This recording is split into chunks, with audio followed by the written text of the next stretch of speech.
स्वागत है एक बार फिर से आपका हमारा चैनल पर। आज हम बात करने वाले हैं फिजिक्स के इंपॉर्टेंट क्वेश्चन को के बारे में जो आपके बोर्ड के पेपर में आता है। जैसे फिजिक्स में सबसे ज्यादा प्रॉब्लम बच्चों को आती है किसमें है, न्यूमेरिकल वाले पोर्शन में।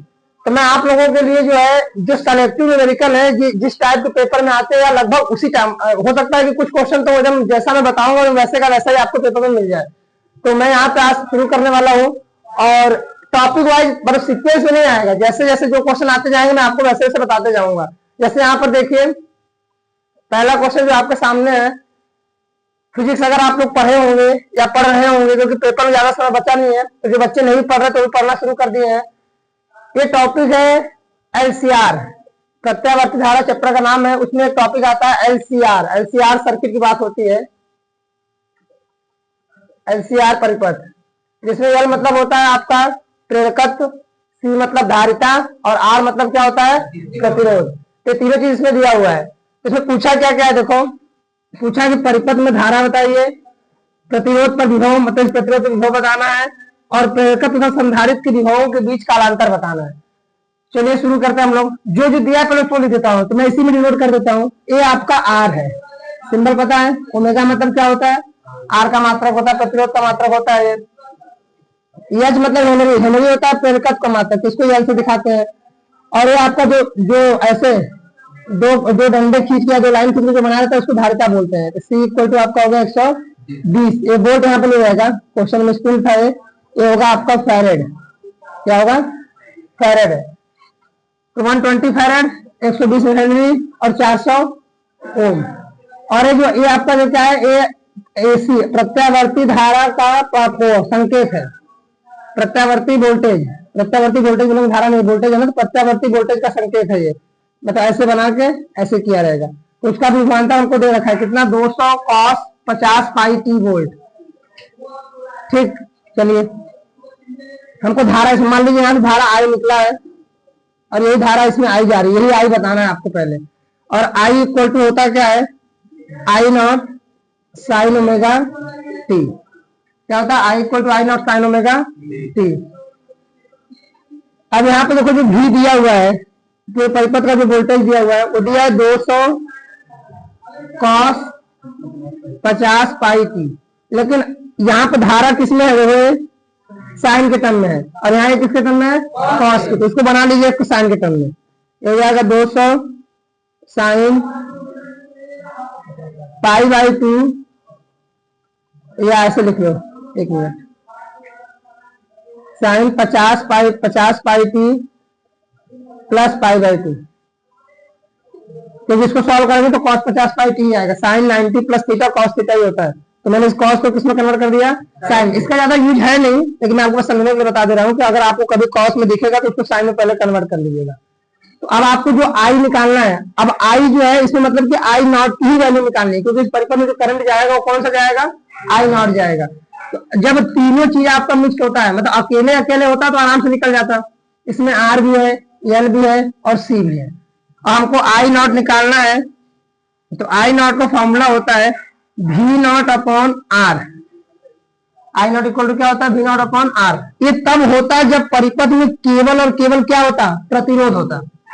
जब परिपथ में केवल प्रतिरोध होता तो किससे भाग देते हम लोग, प्रतिरोध से केवल। अगर एल होता, जैसे मान लो इसी प्रकार, अगर आई नॉट निकालना है आपको और परिपथ में केवल क्या है, प्रेरकत्व है, तो भाग देंगे किससे, एक्सएल से। किससे देंगे, एक्सएल से। यहां मैं लिख देता हूं, जब परिपथ में केवल प्रतिरोध होता है, जब परिपथ में केवल प्रतिरोध, और यहां जब परिपथ में केवल क्या होता, प्रेरकत्व। क्या होता, प्रेरकत्व। और इसको एक्सल को बोलते क्या है, इसको बोला जाता है प्रेरण प्रतिघात। क्या बोलते हैं, क्योंकि प्रेरकत्व के लिए आया ना, यह लिखा तो क्या है, प्रेरकत्व है, इसलिए इसको प्रेरण प्रतिघात बोलेंगे। और अगर जब मान लो केवल आपका क्या होता, धारिता, क्या होता, जब केवल धारिता होता तो एक्सी से भाग देते, ये एक्सी है, केवल धारिता होता, वी नॉट अपॉन एक्सी कर देते हैं। और एक्सी को बोलते हैं धारतीय प्रतिघात। क्या बोलते हैं, धारतीय प्रतिघात। लेकिन जब ये लोग अकेले नहीं रहेंगे, 2 रहे या 3 रहे, ज्यादातर आपके पेपर में 3 वाला ही आएगा, तीनों कंबाइन देके देगा। 1-2 वाला तो इजी पड़ जाता है, इससे 3 देते हैं, RL और C तीनों मिक्स। यहाँ पे तीनों मिक्स है, तो यहाँ पे ना तो हम अकेले R को यूज कर सकते हैं, न तो एक्सेल को, न तो XC को। तो यूज किसको करेंगे? तो इसके लिए एक वर्ड पढ़ाया गया होगा आपको, प्रतिबाधा। क्या पढ़ोगे? प्रतिबाधा। ये भी प्रतिरोध की तरह ही काम करता है। इसका भी मात्रक वही होता है जो प्रतिरोध का होता है, एक्सेल का भी मात्रक वही होता है जो प्रतिरोध का होता है। तो सब एक जैसे ही होते हैं, सब प्रतिरोध की तरह बिहेवियर करते हैं। तो लेकिन जब तीनों आ जाएंगे तो हम निकालते हैं प्रतिबाधा, जिसको इंग्लिश में बोलते हैं इम्पीडेंस। क्या बोलते हैं? इम्पीडेंस। ये निकलता है जेड से। तो किससे प्रदर्शित करते हैं? जेड से। और जेड बराबर होता है क्या है formula? R² plus XL minus XC का होल स्क्वायर, ये होता है। तो पहले आपको क्या करना पड़ेगा? एक्सएल और XC निकालना पड़ेगा। आइए निकाल लेते हैं पहले। तो R तो आपको दिया है, R कितना दिया है आपको? 400। हाँ, तो जब आप यहाँ पर एक्सएल और XC निकालेंगे तो एक्सएल बराबर क्या आएगा आपका?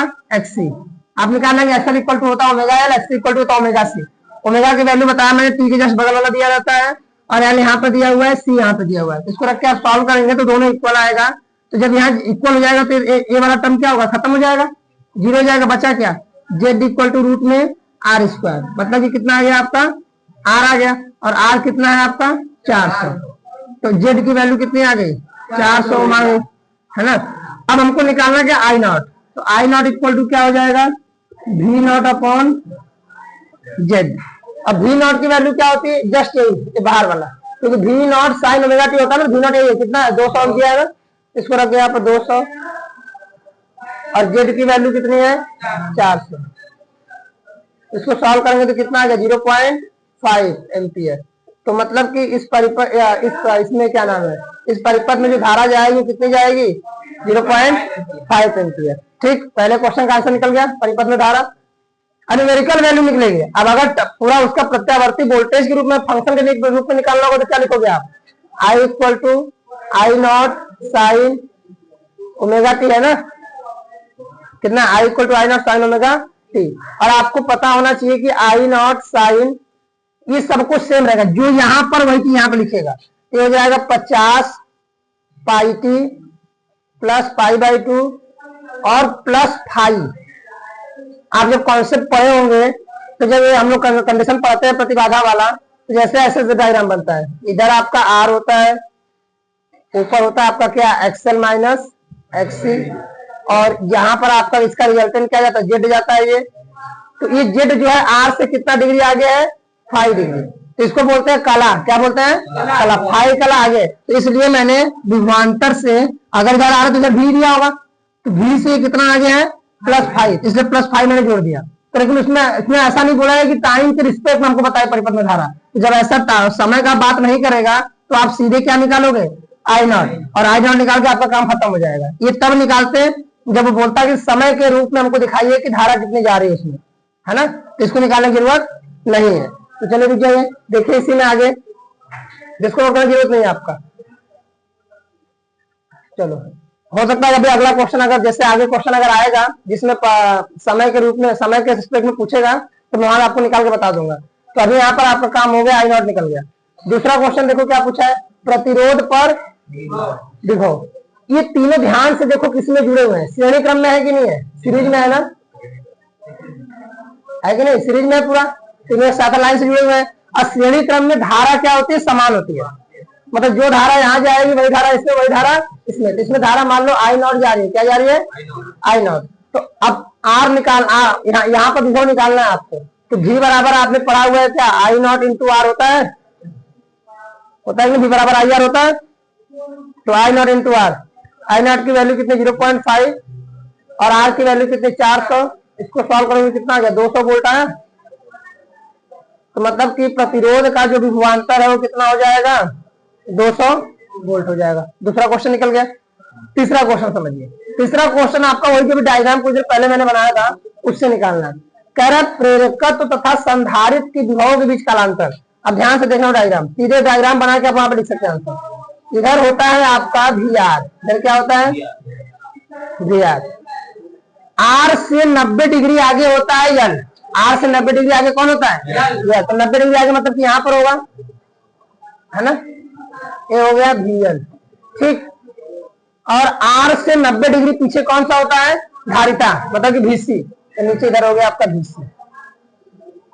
अब देखो उसने पूछा क्या है, कहा है कि प्रेरकत्व का विभवांतर और धारिता के विभवांतर के बीच कालांतर बताना है।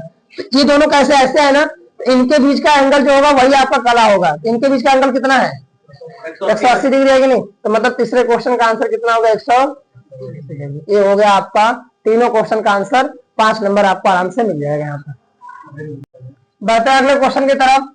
इस क्वेश्चन को देखिए, ये आपके नाभिक और परमाणु वाले चैप्टर से क्वेश्चन है आपका। बहुत इजी क्वेश्चन होता है, फॉर्मूला बेस्ड क्वेश्चन है, 2 नंबर में पूछा हुआ है। यदि किसी नाभिक के लिए द्रव्यमान क्षति इतना हो तो उसकी बंधन ऊर्जा ज्ञात करनी है आपको। द्रव्यमान क्षति क्या होता है? द्रव्यमान क्षति वो आपको बताएंगे, दिखाते हैं हम लोग किससे? डेल्टा एम से। किससे दिखाते हैं? डेल्टा एम की वैल्यू आपको दे दिया है 2 × 10⁻⁻6 किलोग्राम।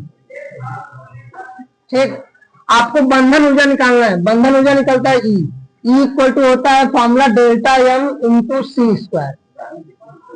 बंधन ऊर्जा का फॉर्मूला क्या होता है? डेल्टा एम इंटू सी स्क्वायर। तो देखो डेल्टा एम दिया हुआ है 2 × 10⁻⁻6। सी क्या है? प्रकाश की चाल है। सी क्या होती है? प्रकाश की चाल। तो प्रकाश की चाल कितना होगा? सबको पता है, 3 × 10⁸ मीटर प्रति सेकेंड। इसको रख दो यहाँ पर का होल स्क्वायर। 2 × 10⁻⁻6। 3 का स्क्वायर करेंगे 9, 8 में 2 का मल्टीप्लाई करेंगे कितना हो गया? 16। 9 × 18। और यहाँ देखो आधार सेम है तो घात को क्या करेंगे? जोड़ देंगे। तो 16 में 6 जोड़ो -6 जोड़ो क्या आएगा? 10 बच जाएगा। तो यही आ गया आपका आंसर पहले क्वेश्चन का। पहले क्वेश्चन का आंसर निकल गया जूल में। दूसरा बोला है कि 1 इलेक्ट्रॉन वोल्ट में भी इसको निकालना है। तो देखो अगर आपको जूल में ऊर्जा पता हो, यदि आपको ऊर्जा जूल में पता है, कैसे पता है? जूल में पता है, तो उसे इलेक्ट्रॉन वोल्ट में बदलने के लिए 1.6 × 10⁻⁻19 से भाग दे दीजिए। ठीक है, ये रूल है। जैसे आपको दूसरे क्वेश्चन का आंसर बताना है, इलेक्ट्रॉन वोल्ट में निकालना ऊर्जा, तो जूल में पता है ना, 18 × 10⁻10 है कि नहीं? 18 × 10⁻10 है अपॉन में 1.6 × 10⁻⁻19। इसी से भाग दे देना, आपका इलेक्ट्रॉन वोल्ट में अब आ जाएगी। ठीक, कर लीजिएगा इसको। बढ़ते अगले क्वेश्चन की तरफ। इस क्वेश्चन को देखिए, एक क्वेश्चन है आपका संधारित्र वाले चैप्टर से। बहुत ही इजी क्वेश्चन है। क्वेश्चन है कि 2 वोल्ट के स्रोत से 10 माइक्रोफैरड धारिता का संधारित्र आवेशित किया जाता है, तो संधारित्र में संचित ऊर्जा की गणना करनी है। ये भी क्वेश्चन 2 नंबर में पूछता है। तो ये क्या हो जाएगा? ऊर्जा निकालना, संधारित्र में संचित ऊर्जा। संधारित्र संचित ऊर्जा का फॉर्मूला होता है U = ½ CV²। ठीक है, क्या होता है? U = ½ ये वाला में होते 2-3 फॉर्मूले हैं, ½ CV², ½ QV भी होता है, और एक 2 फॉर्मूले और होते हैं। लेकिन यहाँ पर हमको क्या क्या चाहिए है? देखो संधारित्र दिया, मतलब C की वैल्यू दिया है और किसकी वैल्यू दिया है? V की वैल्यू दिया है, इसलिए मैंने ½ CV² लगाया। तो 1/2 C की वैल्यू कितनी है? 10 माइक्रोफैरड। 10 × 10⁻⁻6। -6 क्यों किया? क्योंकि 1 माइक्रोफैरड में 10⁻⁻6 होता है ना। माइक्रो कहीं दिखा 10⁻⁻6 कर देना। V की वैल्यू कितना दिया? 2 वोल्ट। तो 2 का स्क्वायर कर दिया, 1/2 × 10 × 10⁻⁻6। 2 का स्क्वायर करेंगे कितना आ गया? 4। 2 1 कम 2, 2 दूना के 4। 10 गुना कितना हो गया? 20 × 10⁻⁻6। या 1.6 -6 यहाँ पे उसको ऐसे लिखता हूँ, 2 × 10 × 10⁻⁻6 है कि नहीं? ये -6 +1 है, तो कैंसिल हो जाएगा। कितना जाएगा? 2 × 10⁵5 जूल। ऊर्जा हमेशा जूल में आती है ना। हो गया। हाँ, ये 2 × 10⁵5 नहीं, -6 तो +1 है तो -5 आएगा। कितना आएगा? -5। बढ़ते हैं अगले क्वेश्चन की तरफ। इस तरह के क्वेश्चन लगभग हर साल पेपर में आपको पूछता है। खगोलीय दूरदर्शी नहीं रहेगा तो सूक्ष्मदर्शी आ जाएगा। तो चलिए देखिए हम क्वेश्चन देखे क्या है। एक खगोलीय दूरदर्शी की आवर्धन क्षमता कितनी है? 5। जो जो बोल रहा है उसको लिखते चले जाओ। आवर्धन क्षमता कितना दिया है इसकी? 5 दिया है। आवर्धन क्षमता को पता है आपको किससे दिखाते हैं? हमसे दिखाते हैं, मैग्निफिकेंस बोलते हैं इसको इंग्लिश में। ये दिया है 5। आगे पढ़ो। इसके अभिदृश्य तथा नेत्रिका। अब जिन लोगों ने इस टॉपिक को पढ़ा होगा अच्छे से, इसका किरण आरेख बनाया होगा, इसका डेरिवेशन देखा होगा, तो उनको पता है कि इसमें 2 लेंस लेते हैं, चाहे सूक्ष्मदर्शी बात करें चाहे दूरदर्शी। सूक्ष्मदर्शी में संयुक्त सूक्ष्मदर्शी बोलते हैं, तब वहां पे 2 लेंस लेते हैं, और दूरदर्शी में 2 लेंस लेना ही पड़ता है। एक लेंस होता है अभिदृश्यक, एक लेंस क्या होता है, और दूसरा क्या होता है? नेत्रिका। तो अभिदृश्यक लेंस की फोकस दूरी को हम लोग दिखाते हैं किससे? एफओ से। किससे दिखाते हैं? अभिदृश्यक लेंस की फोकस दूरी, फोकस दूरी ब्रैकेट में एफओ। यहाँ क्वेश्चन देखो लास्ट में क्या बोला, लेंसों की फोकस दूरी याद करनी है ना, मतलब एफओ आपको क्या करना है? निकालना है। और नेत्रिका लेंस की फोकस दूरी जो है उसको दिखाते हैं हम लोग किससे? एफ से। ये भी आपको निकालना है, एफ और एफ आपको याद करना है। फिर बोला है कि लेंसों के बीच की दूरी 36 सेंटीमीटर है। दोनों लेंसों के बीच की दूरी दिया हुआ है, दोनों लेंसों के बीच की दूरी कितना दिया हुआ है? 36 सेंटीमीटर। और कंडीशन दिया हुआ है कि यदि अंतिम प्रतिबिंब कहाँ बने? अनंत पर, मतलब फाइनल इमेज जो कहाँ पे बन रही है आपकी? इनफाइनाइट बन रही है। 2 केस बनता है, एक इनफाइनाइट पर और एक वस्तु की न्यूनतम दूरी, मतलब जहां पे हमारी आंखें जो है स्पष्ट रूप से देख पाए, मतलब कि डी पर, कैपिटल डी, जहां 25 सेंटीमीटर दूरी जहां पे होती है। तो 2 केस होता है, एक अंतिम पर और एक 25 सेंटीमीटर की दूरी पर। तो यहाँ पर मैंने क्या बोला है? कहाँ बन रहा है? अनंत पर। तो अनंत पर जब बनता है तो उसके आवर्धन सूत्र का फॉर्मूला होता है, यानी कहता मैं, जब प्रतिबिंब कहाँ बने? अनंत पर बने, तो आवर्धन क्षमता m बराबर होता है 4/φ, F4/F3। तो m की वैल्यू दिया है कितनी? 5। ये हो गया F4/F3। तो यहां से F4 बराबर कितना आ गया? 5F3 आया, आ जाएगा कि नहीं? अरे F4 यहाँ पर F3 का क्या कर दिया? मल्टीप्लाई। एक क्वेश्चन नंबर क्या बन गया आपका? फर्स्ट। दूसरा इक्वेशन आपको बनाना पड़ेगा यहां से, जो दूरी दिया हुआ है। तो लेंसों के बीच की दूरी का फॉर्मूला होता है, लेंसों के बीच की दूरी L बराबर F4 प्लस F3। और उसमें सूक्ष्मदर्शी में था तो V प्लस U होता था, दूरदर्शी में F4 प्लस F3 होता था, वहां पर V प्लस U वस्तु की दूरी और प्रतिबिंब की दूरी को ऐड करते थे। तो यहाँ पर हो जाएगा L कितना दिया हुआ है? 36। F4 आपको पता नहीं, F4 निकले यहाँ पर, सॉरी यहाँ देखो F4 किसके बराबर है? 5। यहाँ रख दो 5F3 और ये आपका F3। तो 36 बराबर कितना होगा? 5×1 6F3। F3 बराबर हो जाएगा 36/6। काटेंगे कितना आ गया? 6 सेंटीमीटर आया। और F3 क्या था आपका? नेत्रिका लेंस की फोकस दूरी। तो नेत्रिका लेंस की फोकस दूरी कितनी आ गई? 6 सेंटीमीटर। तो ऑब्जेक्टिव लेंस का कितना होगा? F4 बराबर है 5F3, तो 5×6 कितना आ जाएगा? ये 30 सेंटीमीटर। ये हो गया अभिदृश्यक लेंस की फोकस दूरी। हो गया, यही आपका आंसर। ये देखिए इस क्वेश्चन को देखिए, पहले चैप्टर से क्वेश्चन है। क्वेश्चन आपके पेपर में लगभग हमको लगता है कि 3 नंबर का है ना? ध्यान से पढ़िए। किसी वैद्युत द्विध्रुव में 2 चार्ज है। द्विध्रुव कैसे बनता है? 2 विपरीत आवेशों से बनता है। परिमाण में समान होंगे और नेचर में कैसे होंगे? अपोजिट होंगे। मतलब एक प्लस एक धनावेश होगा, दूसरा क्या होगा? ऋणावेश। तो मैंने ले लिया, जैसे मान लो यहाँ पर -20 माइक्रोकूलम, और इससे ठीक दूरी पर एक रखा हुआ है, दूसरा क्या? +20 माइक्रोकूलम, है ना? कितनी दूरी पर डिस्टेंस दिया हुआ है? देखो क्वेश्चन बोला है कितनी दूरी पर? 1 सेंटीमीटर। 1 सेंटीमीटर की दूरी पर, है ना?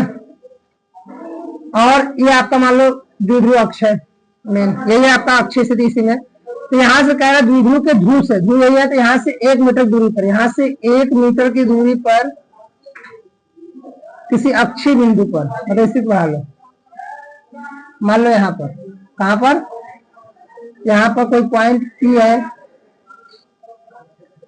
ये आपका O है, उस पॉइंट P पर आपको क्या निकालना है, वैद्युत क्षेत्र की तीव्रता निकालनी है यहीं पर। ठीक, चलो शुरू किया जाए। देखो आप जानते हैं, यार इसमें हम जानते हैं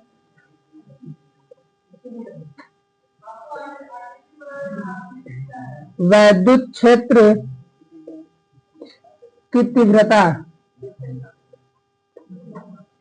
अक्षीय स्थिति में,